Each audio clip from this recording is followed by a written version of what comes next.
everybody? Ty here. Hope everyone is doing well.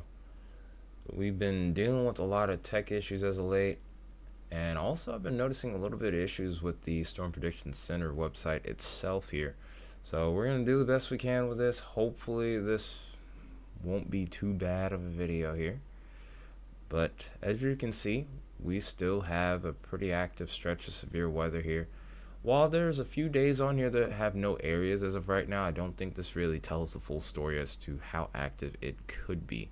We do need to be watchful, of course, of Monday as well. They have issued a day 7 slight risk already, and this is going to be actually over towards the northern plains. We'll take a look at that in a moment because, like I said, the website here has been pretty slow. It seems like it's working a little bit better right now. It's better than it's been. But looking at tonight's light risk, which we do have, by the way, there are currently no tornado warnings. That could, of course, change by the time you see this video. But the main threats for tonight are expected to be wind and hail.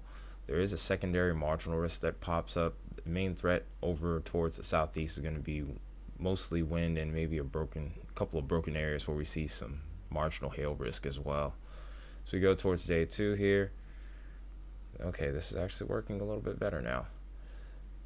We do have a pretty similar look, a marginal tornado risk that mainly stretches up the western plains here. And then we also have the wind and hail threat that are the primary threats at this point. Day 3, it's a marginal risk, and then we gotta wait all the way up until day 7 to get another slight risk here. See, this is what I've been talking about. There have been a lot of issues with the SPC site, at least on my end. I don't know if everyone else is having the same problem. I hope not.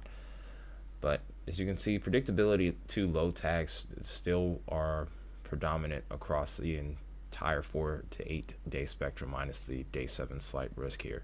This is what it looks like here. We have the Midwest and the Central Plains, Northern Plains looking to be the point of interest. I think that with this one, there's a pretty stout trough, and as a result, all hazards will be possible, including the threat for tornadoes. Don't know whether or not I would say that this would be a significant severe weather event at this time. Of course, we always know that we have the potential for that, and of course, 'tis the season. As we get into late April and into May, we get towards peak severe weather season. So this is not surprising to see, but definitely something we'll still, of course, have to pay attention to going forward here. So we're going to go ahead and actually do a quick model comparison here. We have the GFS in the main part of the screen and the Euro in the bottom left corner. What I want you to pay attention to are the 2 troughs here. We're going to kind of alternate between these. As of right now, of course, over the first couple of days, nothing really notable as we head into this week. We'll head through the week, and then as we head into the tail end of the weekend here, this is where things start to get pretty interesting. As we get towards the 27th into the 28th here, this is when we start to get a much more notable signal for severe weather. It shows up pretty clearly on the GFS here and also on the Euro as well. The timing, of course, is really the only variable part in all of this, but I can see a very clear sign of a trough already forming here at the 500 millibar range, and it's a very strong upper level trough at that. I would say at this point we're kind of leaning into that neutral tilt and probably going to end up kind of staying there, maybe in a brief positive tilt, but it's going to be a tilt in which either way I think we'll be able to get good moisture here, get some good instability and lift here, and we'll be looking to acquire all the ingredients needed for severe weather here just from looking at this map alone. From this point, since we've seen this right now, since we're so far out, we're gonna take the Euro off the screen, kind of go with the GFS the rest of the way here. And then, of course, as we go forward, there are actually other storm systems that look to be right behind this as well. So as we get into May, it looks like we're going to be starting out pretty busy here, especially as we get towards that 300-hour mark and beyond here. You can see a couple pretty big troughs coming in. This will also drop the temperatures over towards the northeast and eastern half of the U.S., and then there's another trough that comes in that could change the game up for these areas over here towards the northern plains in regards to temperatures as well. And there might be another corridor over towards the Quad State and Ohio Valley regions in regards to severe weather along with the Midwest. If we go ahead and take a look at our short waves here, we'll just have this one in motion. You can see those troughs a little bit more clearly as we go forward, just one after the other at this point. So this kind of further verifies what I've been talking about here. The Euro's pretty much been showing a similar thing, but in light of time, we're going to try to keep this video a little bit shorter. As we get more details, we'll probably get more in depth as we go forward here. This is a look at the low level jet, and we'll kind of freeze frame the days that are most appealing to us in regards to severe potential. This is the 27th that I'm interested in right here. This is on day 5. Then as we get towards day 7, which will be right about at this range here, here's another setup here. I think that we might end up seeing the slight risk move a little bit off to the east, and then I also think a day 5, day 6 slight risk might get issued as well, because that weekend setup does look pretty good at this point.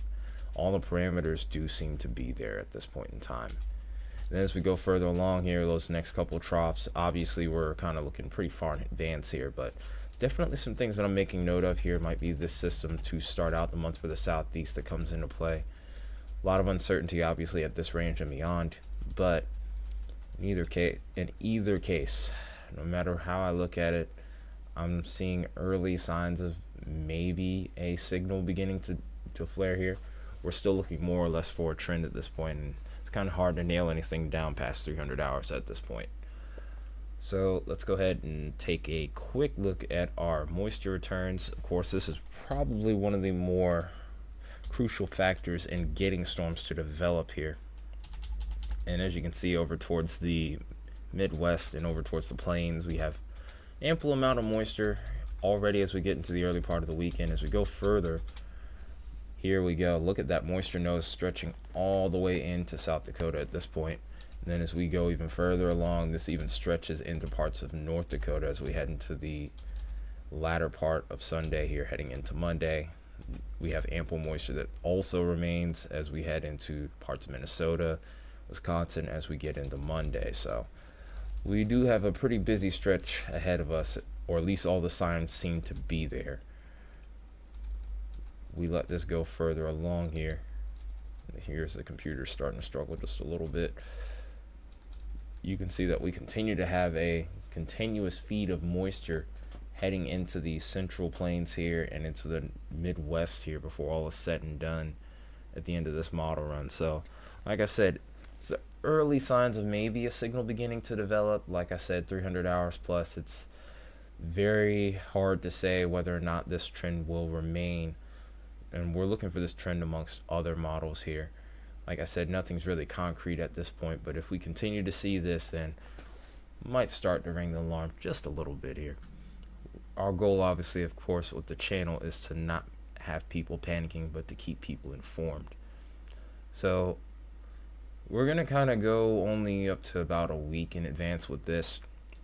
I don't really like looking at instability levels into the long range here, simply because of the fact that the global models have not been that well known to be accurate at long range here. Even in the short range, they can struggle sometimes with this. Really prefer to look at these whenever convective models are available, and that usually comes in about maybe 60 to 72 hours out. But even so, the signals are kind of popping up already, even as we are in the early part of this event here. Friday in particular, or Thursday, excuse me, in particular, heading into early Friday, there is a lot of energy available early that day, or late that evening and into the early morning hours. Friday also looks like a pretty energetic day here as well. Then as we get into Saturday, Sunday especially, there is a lot of energy available here. Nearly 3,000 joules per kilogram of surface cape here. This is what you would almost consider an explosive environment. This is basically thunderstorm jet fuel here. The more you have, the stronger the storms will often tend to be here. So very impressive looking environment for both Sunday and Monday in particular. And then as we go even further beyond, the trend for instability, like I said, and I'm normally not a fan of doing this, I'm seeing some pretty solid signals. Really, I would say you would need probably about 500 to 750 joules per kilogram to get a good storm going. Once you get up to 1,000, severe weather enters the chat. And then once you get to about 2,000, 3,000 and beyond here, that is a powder keg of an environment. If there's no limiting factors, you can get some pretty big storms. And that's the key word, making sure that you know what those limiting factors are. But as a result of everything that we've looked at so far, this is what our precip map is currently looking like.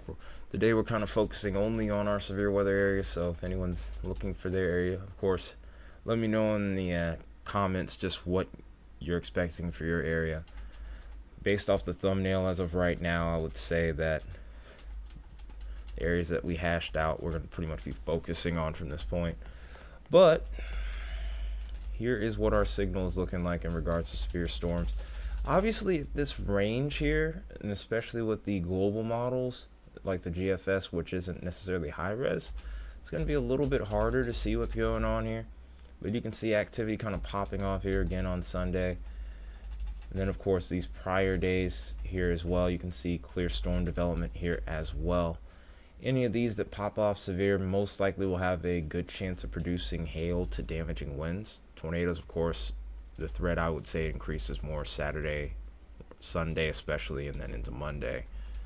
And then these other storm systems, there's a few unknowns with this as well, but I do also think that the threat of heavy rain is going to start to become a little bit more prevalent as we move forward as well, especially once we get towards that 7 to 10 day range.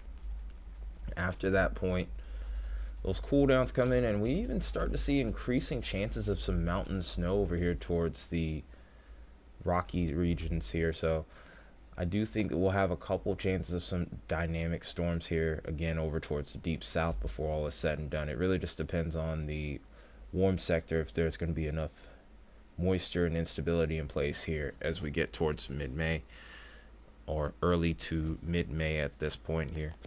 But this is the end of that 16-day run. Of course, there's a lot more questions that we have answers at this point, so stay tuned for further updates because we will be making more videos in the near future. But that being said, happy that we got this video out at least. Make sure you guys hit that like button, hit that subscribe button, and leave a comment, especially if you're curious about the weather in your area. It could even be questions about drought or fire weather. Either way, we'll be here to answer them. But you guys all have a wonderful rest of your Tuesday, and I will see you very soon.